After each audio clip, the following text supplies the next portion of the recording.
2024-এ আমরা shoulder joint replace করছি বাংলাদেশে ফার্স্ট। মিডিয়াতে কি আসছে এগুলা? আসসালামু আলাইকুম। অ্যাকচুয়ালি আমি সাম্প্রতিক বাংলাদেশে যে ডাক্তার নির্যাতনের কিছু ঘটনা ঘটছে এ বিষয়ে কিছু কথা বলতে চাই। গতকাল দেখলাম বরিশালে একটি স্ট্রোকের পেশেন্ট মারা গেছে এবং সে কারণে একজন ডাক্তারের গায়ে হাত তুলছেন রোগীর স্বজনরা। অভিযোগ কি? স্ট্রোকের পেশেন্ট, ভালো পেশেন্ট, আমার ভালো রোগী, হসপিটালে ভর্তি করছি, ডাক্তার রোগীর নাকে নল ঢুকিয়েছে এবং সামথিং ব্লা ব্লা, এই কারণে আমার রোগী মারা গেছে। আপনি কি মনে করেন যে আপনার পেশেন্ট যদি আমেরিকাতে আনা হতো, কিংবা আমি ফ্রান্সে আছি, ফ্রান্সে আনা হতো, তাহলে আপনার পেশেন্ট বেঁচে যেত? এটা কি আপনারা মনে করেন? এটা আপনাদের কাছে আমার কোশ্চেন।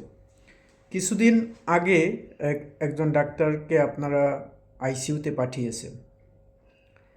পৃথিবীর ইতিহাসে পৃথিবীর কোনো দেশে এই ধরনের ঘটনা ফ্রিকুয়েন্ট ঘটে কিনা আপনারা একটু খোঁজ নিয়ে দেখেন। আরেকটি বিষয়, আপনারা চান যে বাংলাদেশে খুব বড় বড় মাপের ডাক্তার থাকুক, বড় বড় ডিগ্রি করুক, বাইরে থেকে বড় বড় ট্রেনিং করে আসুক। আবার চান যে আমাদের ডাক্তাররা উপজেলাতে থাকবে, বছরের পর বছর গ্রামে সেবা দিয়ে যাবে। সো হাউ কুড ইট? এটা আপনারা একটু চিন্তা করে দেখেন তো, যে এটা কি পসিবল যে একজন ডাক্তার বছরের পর বছর গ্রামে থাকবে, আবার আপনি চান যে সে বড় বড় ডিগ্রি নিবে, আবার আপনি তাকে বিদেশে যেতে দিবেন না বড় ট্রেনিং নিতে, বিভিন্ন প্রতিবন্ধকতা সৃষ্টি করবেন। So what should we do?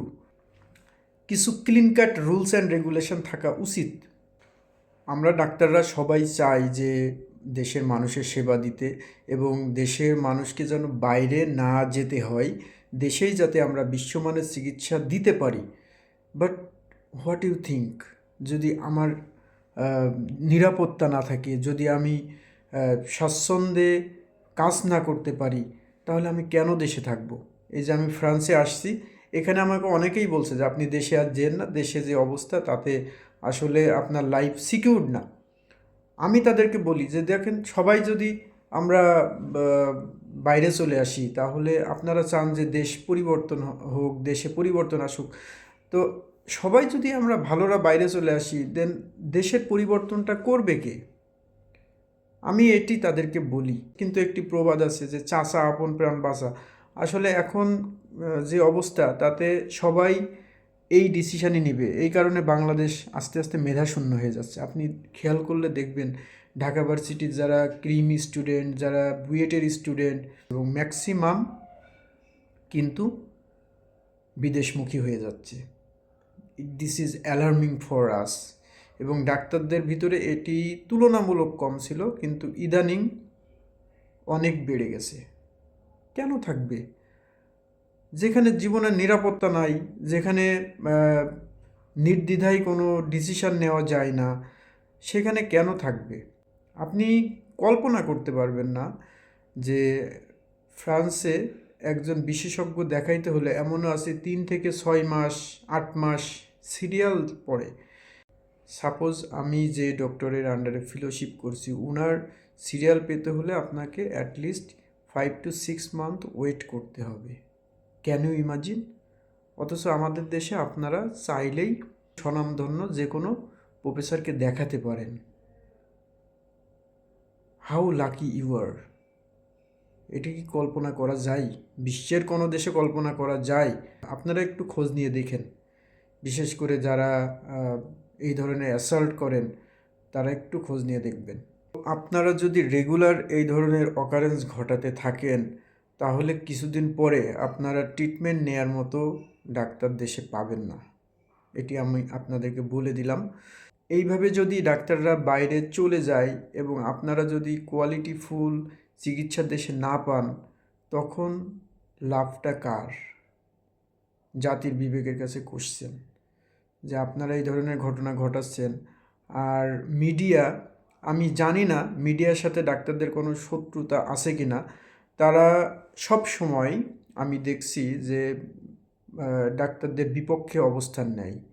এর পিছনে আসলে কারণ কি আই ডোন্ট নো।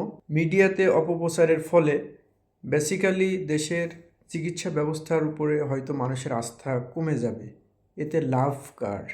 নিশ্চয় তৃতীয় পক্ষের। এটি আপনারা যারা ট্যালেন্ট তারা সহজেই বুঝতে পারবেন যে আসলে লাভ কার এবং কেন বাংলাদেশের চিকিৎসা ব্যবস্থা নিয়ে এত অপপ্রচার, বিশেষ করে মিডিয়াগুলা কেন এত অপপ্রচারে নেমে যায়। কই আমাদের দেশে তো আমরা অনেক অ্যাডভান্স ট্রিটমেন্ট করছি, এগুলা আপনারা কখনো মিডিয়াতে দেখেন? আমাদের liver transplant, heart transplant, kidney transplant, everything. আমার অর্থোপেডিক সার্জারিতে আমরা হিপ নি শোল্ডার, কিছুদিন আগে আমরা 2024-এ আমরা শোল্ডার জয়েন্ট রিপ্লেস করছি বাংলাদেশে ফার্স্ট। মিডিয়াতে কি আসছে এগুলা?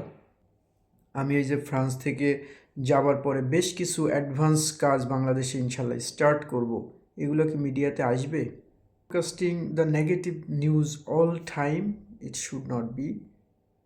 এবং এতে আমাদেরও আসলে বিতৃষ্ণা জন্মে যাবে একটা সময় দেশে চিকিৎসা দিতে, আমরাও বিদেশমুখী হয়ে যাব। লস হবে আপনাদের, লস হবে বাংলাদেশের।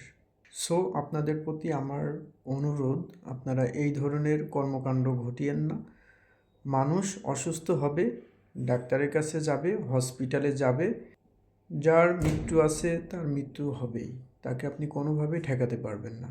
আমরা ট্রাই করি, আমরা কখনোই কোনো ডাক্তার কখনো চায় না যে তার পেশেন্ট খারাপ হোক কিংবা মারা যাক, কিন্তু আপনার নির্ধারিত মৃত্যু থাকলে আপনার মৃত্যু হবেই, আমার মৃত্যু হবেই। Every one die. সো এই ন্যাচারাল জিনিসটা আপনাদেরকে মানতে শিখতে হবে। তো আপনাদের প্রতি আমার অনুরোধ, আপনারা ডাক্তারদের নিরাপদ কর্মস্থল নিশ্চিত করুন, তাতে আপনাদেরই লাভ, বাংলাদেশের লাভ। ধন্যবাদ সবাইকে।